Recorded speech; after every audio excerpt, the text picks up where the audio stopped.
In the winter of 1889, in a basement archive beneath the London Metropolitan Board of Works, a junior clerk sorting through misfiled building permits discovered something that contradicted every official account. The permit, dated 14th November 1847, described the installation of what was termed a coal reception apparatus at a townhouse on Eaton Square.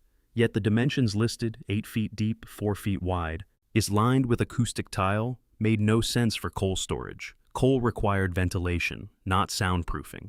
The clerk made a note in pencil along the margin, query tile specification. No response was ever recorded. The permit was refiled, and the note, like so many marginal questions in Victorian bureaucracy, it dissolved into silence. Coal chutes became ubiquitous across Britain's cities between 1840 and 1900. Walk down any street in central London, Edinburgh, or Manchester, and you will see them. Cast iron covers set flush with the pavement, often ornate, sometimes bearing the foundry's mark. The standard explanation appears in every architectural history. Coal was delivered by cart, shoveled through the chute, and stored in the cellar below. Efficient, practical, unremarkable. Yet the physical evidence tells a different story. In winter, when coal dust should have blackened every surface, photographs from the period show pavements surrounding the chutes remarkably clean. When delivery records are cross-referenced with chute locations, the numbers do not align. Some households with chutes receive no coal deliveries. Others received deliveries but had no chutes. On the morning of 3rd April 1851, census enumerators walking through Belgravia noted an unusual pattern. In their ledgers, preserved now in the National Archives, certain addresses are marked with a small symbol, a circle with a vertical line through it. No explanation accompanies the symbol. It appears only beside homes with basement access and street-level metal fixtures. Modern archivists have cataloged it as notation unclear, yet the symbol appears again in completely unrelated documents. In telegraphic maps from 1852, and in gas company installation records from 1854, in police reports detailing nocturnal disturbances in 1856, each time the same mark. Each time, addresses with coal chutes. The camera lingers on a photograph dated 12th September 1862. It shows a street in Kensington after rain. The wet pavement gleams. A coal delivery cart stands at the curb, but no one is shoveling. The coalman leans against the cart, looking not at the coal but at the pavement. His posture suggests waiting. In the background, barely visible, a man in a dark coat descends steps to a basement door. The photograph was taken as part of a survey documenting commercial activity. Yet, this frame shows no commerce occurring. It shows suspension, anticipation. The negative was filed with a notation. Exposure irregular, atmospheric interference noted. By 1865, the installation of coal chutes had become compulsory for all new construction in central London. The regulation, buried in Section 14 of the Metropolitan Building Act, that specified not just the presence of chutes, but their exact dimensions, the thickness of the iron cover, and the acoustic properties of the surrounding brickwork. The language is technical. The justification is brief, for the efficient reception of fuel and mitigation of noise pollution arising from manual handling. Yet coal delivery, by all contemporary accounts, it was not particularly loud. Shoveling coal into a chute created less noise than the iron-rimmed wheels of the delivery cart itself. The justification does not match the regulation's specificity. In a marginal note dated 8th March 1867, a building inspector in Southwark observed that a newly installed chute resonated at approximately 78 cycles per second when struck with a mallet. He added, frequency consistent across all inspected installations, despite variance in iron thickness and foundry of origin. The note suggests testing. It suggests standardization. It suggests that someone was listening for something specific. The inspector's name was Frederick Hallwell.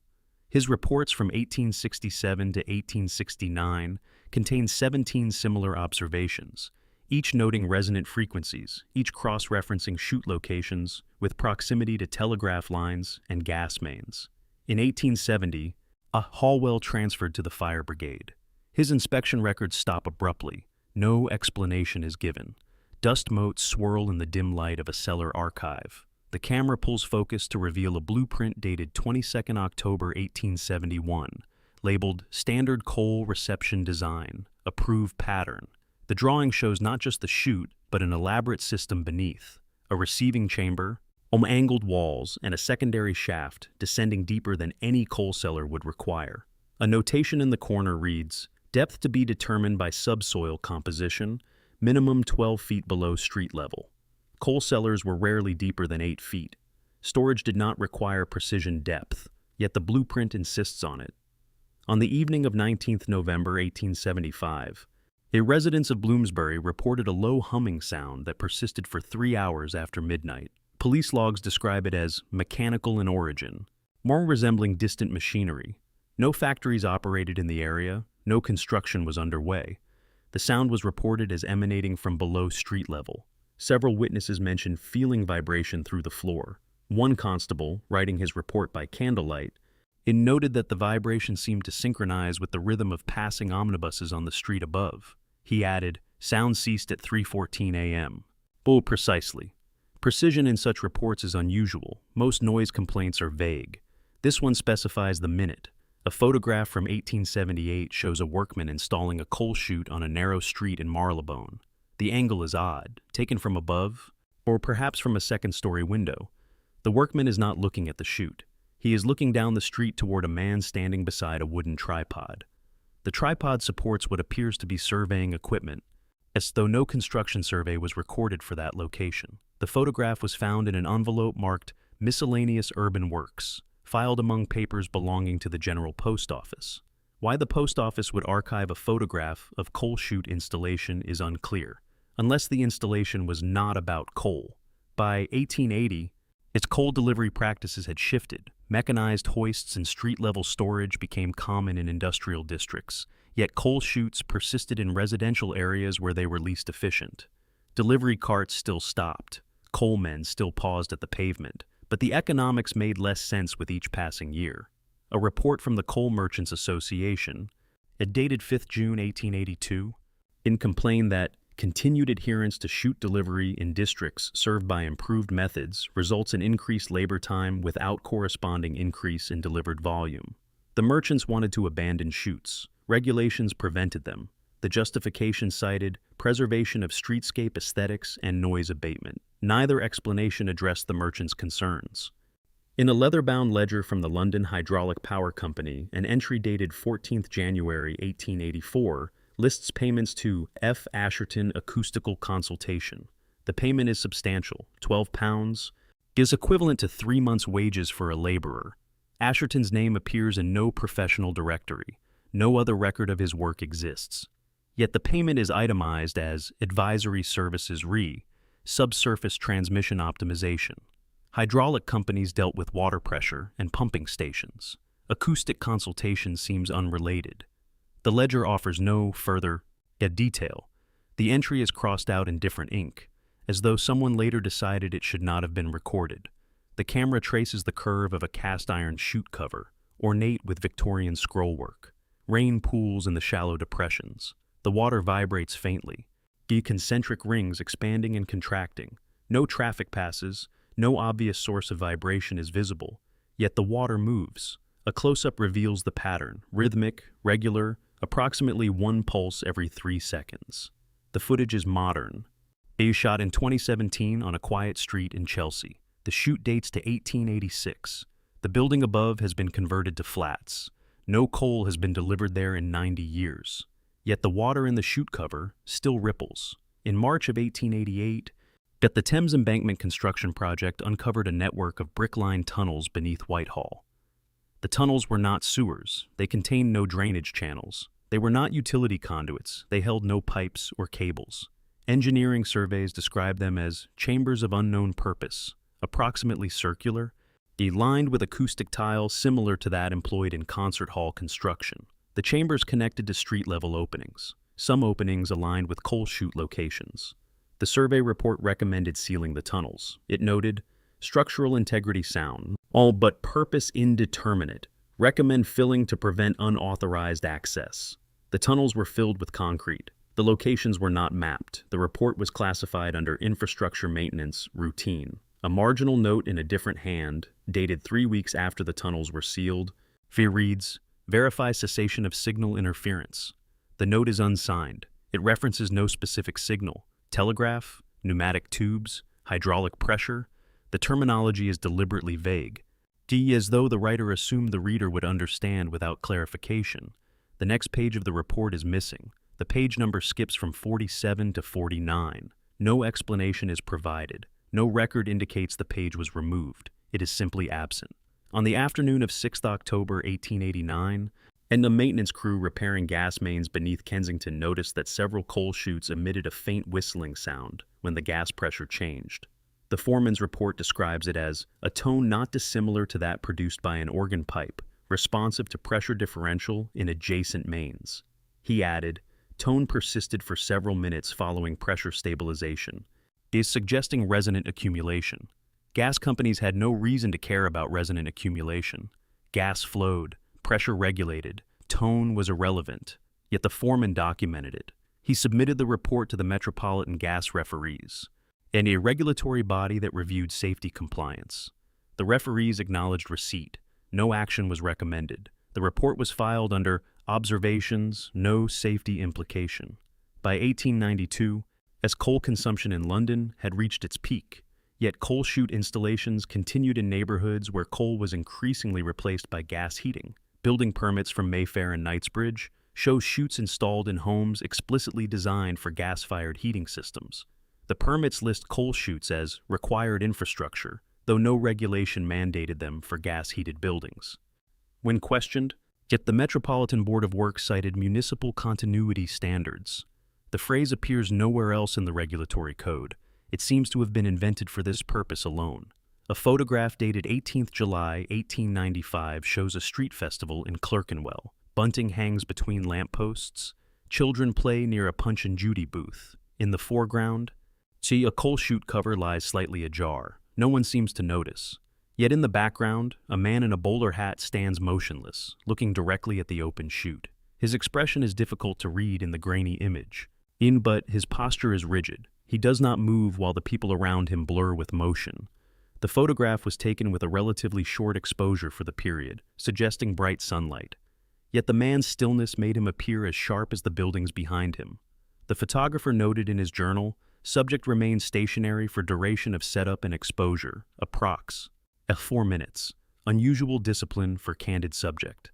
In December of 1896, a series of earthquakes, minor tremors really, shook central London over 3 consecutive nights. Seismographic records, still experimental at the time, showed the tremors originating not from geological faults, but from shallow depths beneath the city.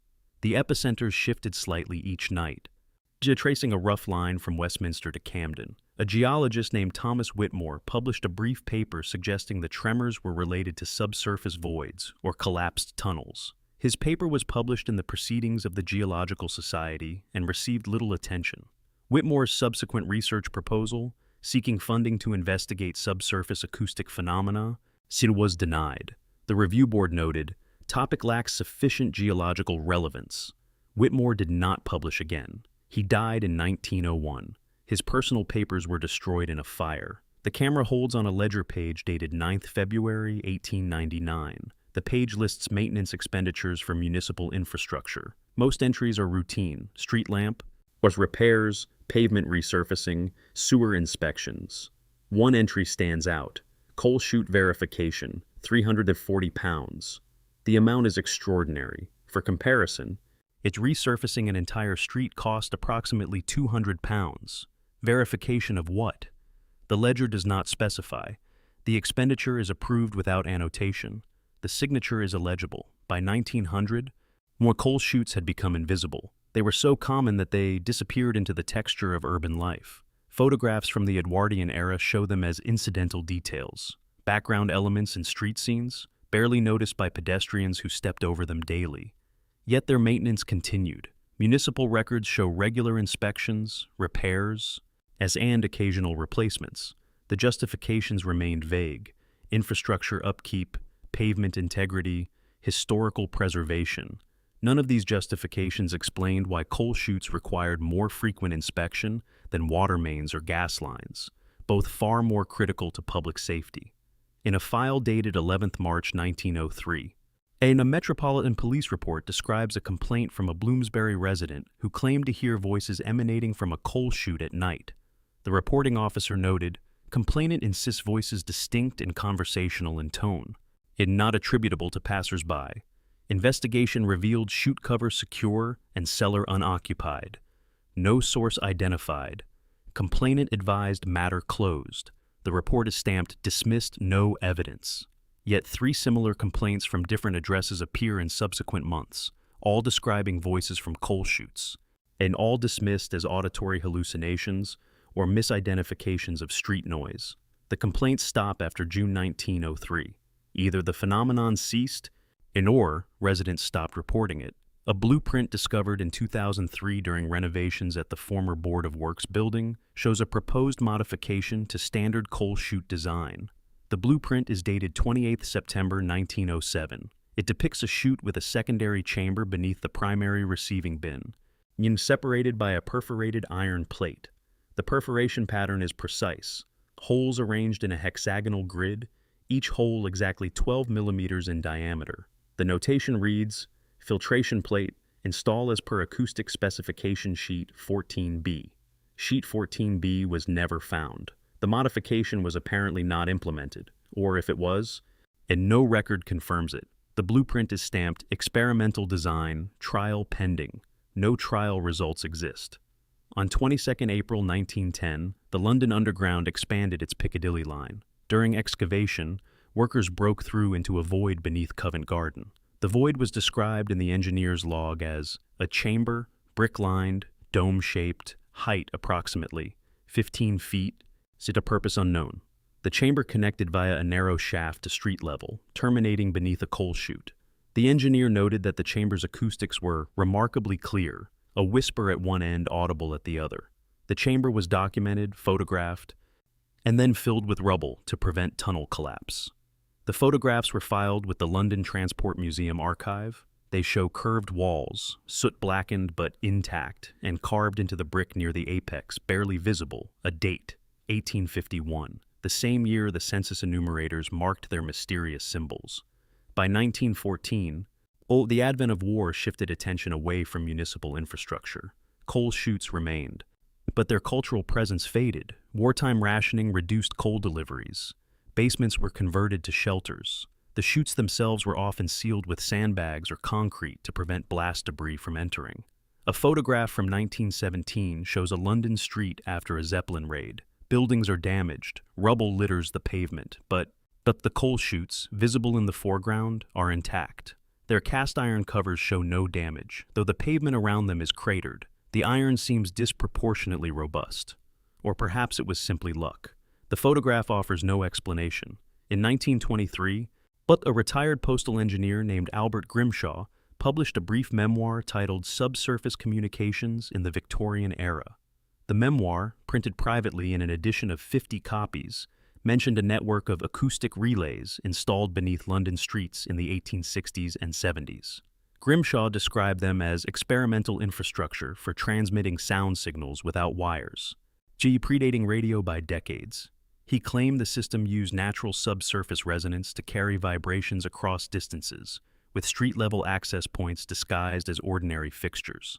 The memoir provided no technical schematics. Grimshaw cited no official documents. He died in 1924, and his papers were not preserved. Only 3 copies of the memoir are known to exist.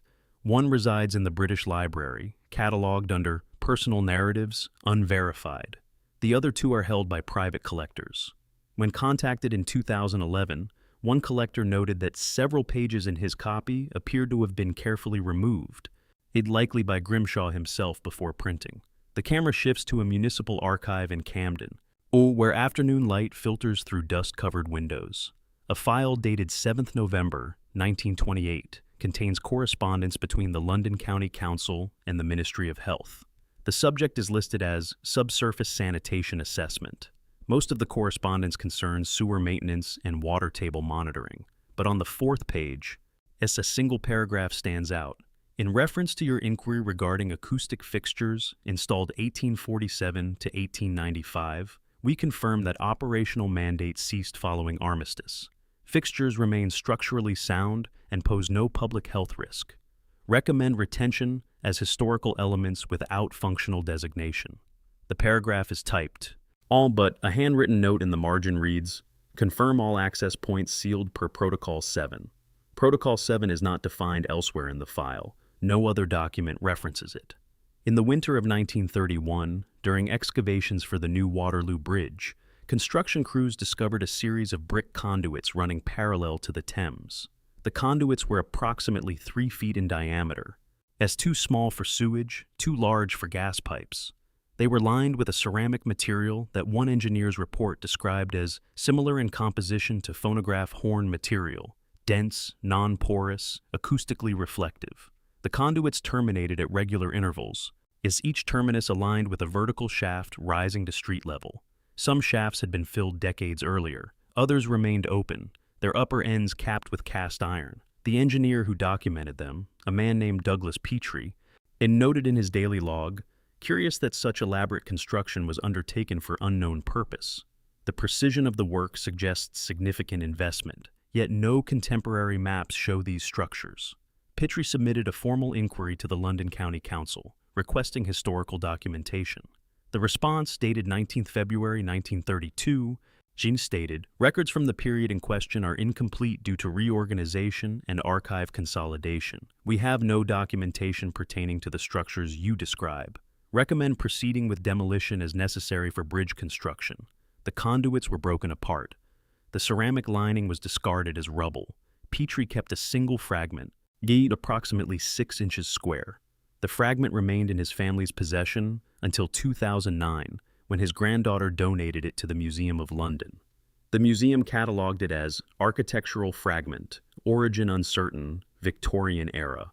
On 14th June 1936, a curious incident was reported in the Evening Standard. A plumber working in a basement on Grosvenor Square claimed that while repairing a water pipe near an old coal chute, he heard what he described as a telegraph signal, clear as day, coming up through the brickwork. The article treated the claim with light humor, suggesting the plumber had perhaps spent too long in poorly ventilated spaces. Yet the plumber insisted. He claimed the signal repeated in a pattern, 3 short pulses, 3 long, 3 short. He recognized it, he said, from his service in the Great War, Morse code, SOS. The article concluded whether Mr. Henley heard phantom distress calls or merely the rattle of old pipes, we cannot say, but it serves as a reminder that London's basements hold many mysteries. The plumber, Arthur Henley, gave no further interviews. The newspaper did not follow up. A photograph from 1938 shows a street in Hampstead being resurfaced. Workers have removed the old paving stones, exposing the compacted earth and buried infrastructure beneath. Several coal chutes are visible in the exposed section. The camera angle is high, perhaps from a second-story window. What the photograph reveals is striking.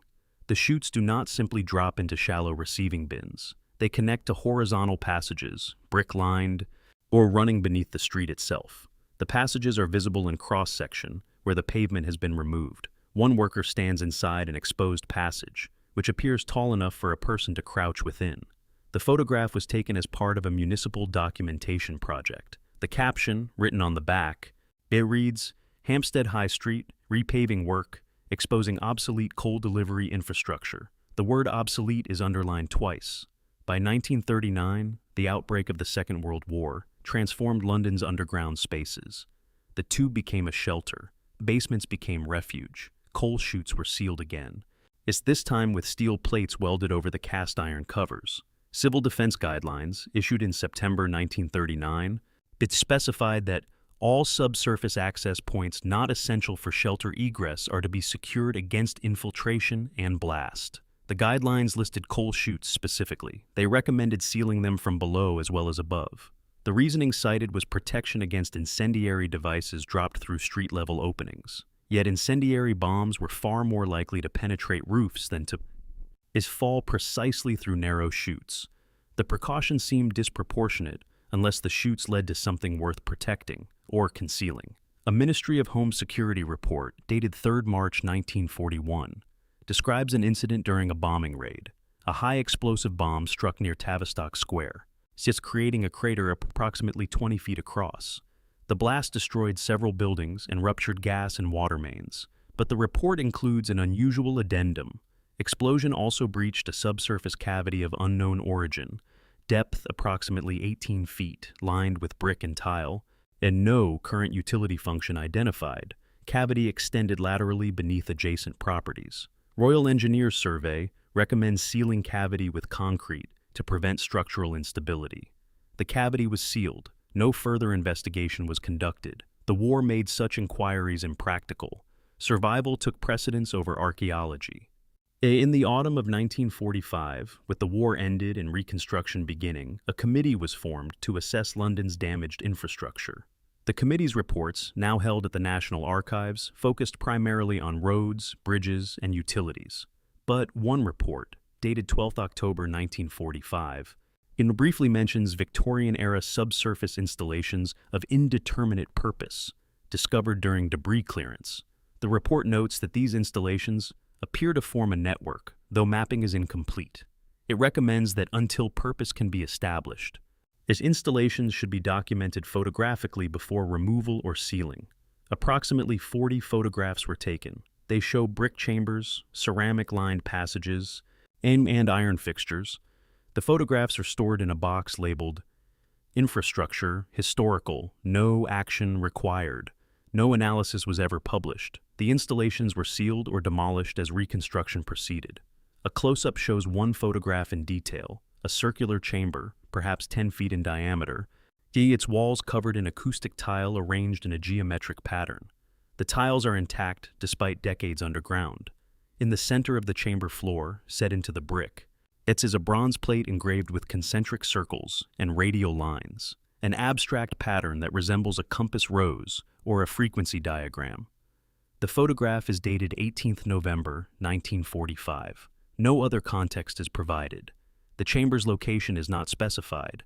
The bronze plate was apparently not removed. The photograph shows it in situ, still embedded in the floor. By 1950, Big London's reconstruction was largely complete. New buildings rose on bombed sites. Streets were repaved. Coal chutes, where they still existed, were increasingly disconnected from any functional purpose. Coal deliveries had declined sharply. Coke and gas heating became standard. Electric heating appeared in newer buildings. Yet the chutes remained. Property developers occasionally lobbied for permission to remove them, citing modern aesthetics and efficient use of space. Permission was rarely granted. Planning authorities cited architectural heritage preservation and streetscape continuity.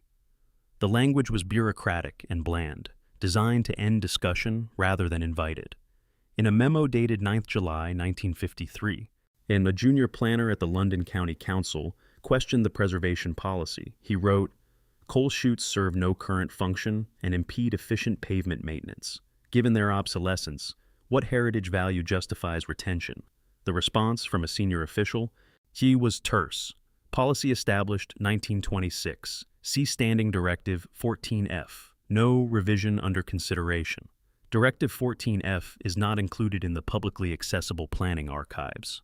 Requests to view it are declined with the explanation that it pertains to routine administrative procedures and contains no information of historical or public interest. The classification has never been revised.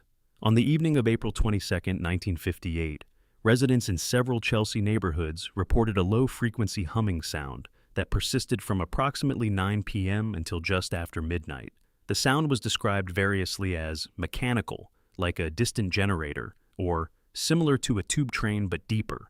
Police investigated but found no source.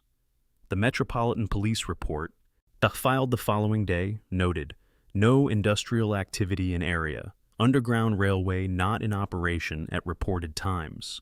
Source undetermined. Complaints ceased by 12:15 a.m. The report recommended no further action. Yet a marginal note, initialed but not signed, reads, "Pattern consistent with 1875 and 1896 incidents. Cross-reference acoustic monitoring protocols." What protocols existed in 1958 for monitoring acoustic phenomena is unclear. The note suggests someone was keeping track. Someone was comparing. The camera lingers on a weather-stained document found in 2014 in a house clearance in Islington. The document, This is a maintenance schedule dated 3rd September 1962, issued by a company called Metropolitan Services Limited. The schedule lists routine inspections for subsurface access fixtures at addresses across North London. Each address is accompanied by a code, status dormant or status sealed. No address is marked active. The company, Metropolitan Services Limited, appears in no business directories from the period, no tax records, no incorporation documents, no employees' names. Yet the maintenance schedule is professionally printed on headed paper, suggesting an established organization. The document was found inside a brass tube that had been sealed with wax. The tube itself was discovered behind a false wall during renovations. Why it was hidden is unknown. In 1967, the Greater London Council commissioned a comprehensive survey of Victorian infrastructure. The survey's goal was to identify obsolete systems that could be removed to make way for modern utilities. Surveyors documented gas lamps, horse troughs, coal chutes, and dozens of other relics. The survey report, published in 1968, concluded that while many Victorian-era fixtures remain in place, their removal would require disproportionate effort relative to benefit gained. Coal chutes specifically were deemed structurally integrated with foundation architecture in many cases, thus making removal potentially destabilizing. The recommendation was to leave them in place. The report's appendix included maps showing chute locations. The maps were marked forest internal use only. They were not included in the public version of the report. A researcher named Margaret Finch, working in 1973 on a doctoral thesis about Victorian urban planning, requested access to the full maps. Her request was denied. The council's response stated, "Maps contain infrastructure details not relevant to academic research and potentially sensitive with regard to property boundaries and subsurface rights." Finch appealed. The appeal was denied. She completed her thesis without the maps, and noting in her bibliography, certain primary sources remain restricted without adequate justification. Finch's thesis is held at the University of London Library. In the margin of her copy, beside the note about restricted sources, she wrote in pencil, "What are they hiding?" On 16 November 1979, during construction of the Jubilee Line extension, workers tunneling beneath Westminster broke into a chamber that was not on any plan. The chamber was roughly spherical, approximately 12 feet in diameter, lined with glazed brick that reflected their work lights in sharp but bright points. The foreman's report describes the chamber as architecturally deliberate, no indication of collapse or natural formation. More striking was what the chamber contained, a bronze hemisphere set into the floor, its surface inscribed with fine lines radiating from a central point. The inscription was too precise to be decorative. The foreman photographed it. The photograph shows the hemisphere clearly, its surface polished despite a century underground. The chamber was recorded, then filled with concrete. The bronze hemisphere, if it was removed, has no catalogued destination. The photograph remains in London Underground's engineering archive, filed under Anomalies Historical. By the 1980s, coal chutes had become antiques. Architectural salvage companies occasionally removed them from demolished buildings, selling the cast iron covers to collectors.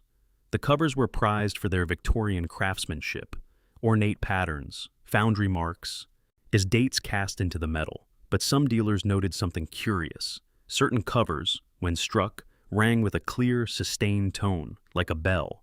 Others were dull, producing only a flat clank. The difference was not explained by age or wear. Two covers from the same foundry, cast in the same year, could sound completely different. One dealer, interviewed in 1986 for a magazine article about architectural salvage, mentioned that customers who purchased the ringing cellars sometimes returned them, complaining of a persistent hum in their homes. The dealer found the complaints odd. Metal does not hum on its own. In 1991, a telecommunications company laying fiber optic cable beneath Holborn encountered a buried structure that delayed their work for 3 weeks.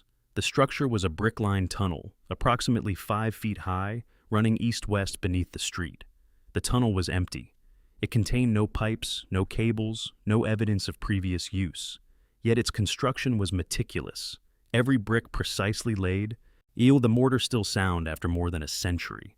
Engineers traced the tunnel for approximately 200 meters before it descended too deep for economical excavation. The tunnel's alignment corresponded with a series of coal chutes spaced at regular intervals along the street above. The telecommunications company filed a report with the local council, noting the obstruction and requesting historical information. The council's response acknowledged the tunnel's existence, but provided no historical context. The fiber optic cable was routed around the tunnel. The tunnel was left undisturbed. A focus shifts to a technical drawing discovered in 2001 in an estate sale in Bath. The drawing, dated 11th May 1883, shows a cross-section of a coal chute installation. But unlike standard architectural drawings, this one includes additional notations. Resonant frequency, 78 Hz. Coupling depth, 14 feet 3 inches. Material specification, bell bronze, minimum 85% copper. Bell bronze is used for casting bells and cymbals, materials chosen for acoustic properties, but not structural strength. The drawing is signed by an engineer named Roland Beckett. Beckett's name appears in records of the Institution of Civil Engineers as a member from 1878 to 1889. His listed specialty was acoustic engineering and vibration analysis. No other examples of his work are known to survive. The drawing was purchased by a private collector. It has never been publicly exhibited.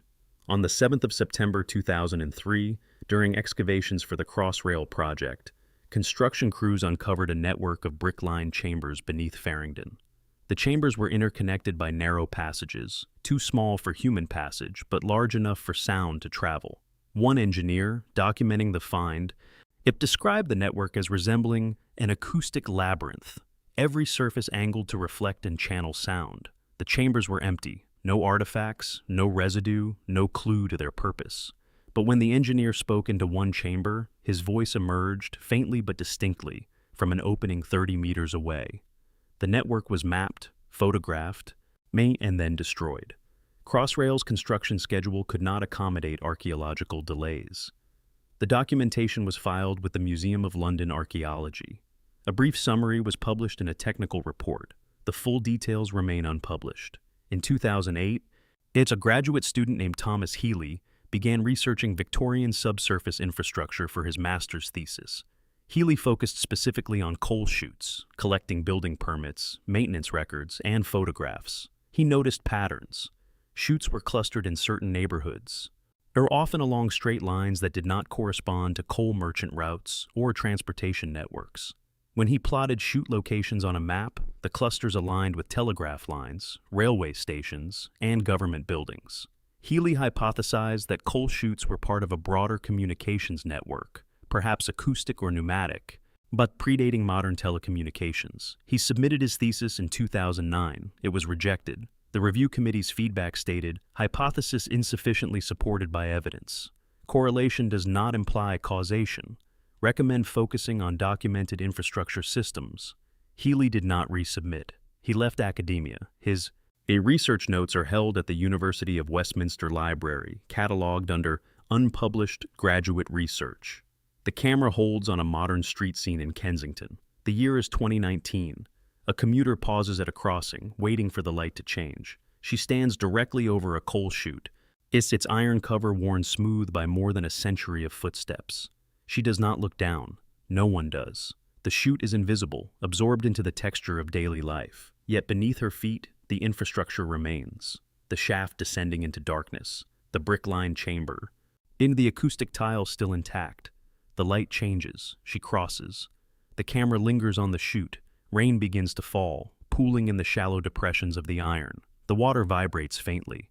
Concentric circles expanding and contracting, responding to something imperceptible. Traffic, perhaps, or distant construction, or the subway rumbling far below, or something else entirely. Something that has been present all along, unnoticed, unnamed. Today, fiber optic networks beneath London carry data at the speed of light. Signals travel through glass threads thinner than human hair. We're crossing the city in microseconds. The technology is invisible. The infrastructure is buried. No one thinks about it. No one questions it. The same was true in 1870. Telegraph wires carried messages across continents. Pneumatic tubes delivered documents across cities. Communication was accelerating, but yet much of the infrastructure remained hidden. What was visible, lampposts, paving stones, coal chutes, was accepted without inquiry. The Victorians were obsessed with efficiency, with progress, with systems that operated quietly and effectively beneath the surface of daily life. If something worked, if something functioned without disruption, it required no explanation. It simply was. The coal chutes remain. In Chelsea, in Bloomsbury, in Kensington, in Hampstead. Their cast iron covers are touched thousands of times each day by commuters who never wonder what they are, or were, or might still be. The covers are cold in winter, hot in summer, on the slick when it rains. They bear the marks of their makers, foundry names, dates, patent numbers, but they bear no indication of their purpose. Coal was delivered, coal was stored. That is the story history remembers. Yet history is written by those who survive, by those who decide what is recorded and what is forgotten. And history, like the iron itself, can be remarkably durable or remarkably silent.